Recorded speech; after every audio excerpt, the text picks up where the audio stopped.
welterweight champion of the world, Johnny Big Rig Hendricks! Johnny Hendricks is the champion! The thing is when you leave it up to the judges, those things happen. I just didn't do enough tonight, they thought, and I thought I fought a pretty good fight, defended some takedowns, and it was a hell of a fight, and he brought it, and he was in shape, and he got the victory. You know, Robbie is a tough fighter. You know what I mean? He's been through so much. He's amazing. He put on a great show today. Well, this is one of those fights I always say there is no loser in this fight. You know, when you put on a performance like they both put on tonight, I mean, awesome fight. Despite the decision loss, Robbie Lawler's stock is at an all-time high.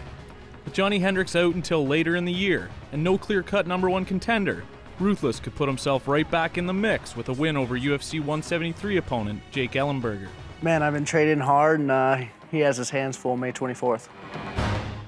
The Juggernaut hasn't fought since the decision loss to Roy McDonald at UFC on Fox 8, a performance that drew criticism from UFC president Dana White. Ellenberger literally did nothing. His punch stat was close to 0, and you know, he shot in like the second round maybe one time, and he just literally did nothing. In a sport where you're only as good as your last performance, Ellenberger certainly has a lot to do to prove he deserves to be ranked in the top 5 at welterweight. I'm focused on myself, and when I'm 100%, I know I can beat anyone in the world.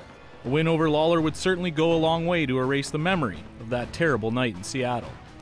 If the Ellenberger that knocked out veterans Jake Shields and Nate Marquardt shows up in Las Vegas, we could be in for another Fight of the Year candidate.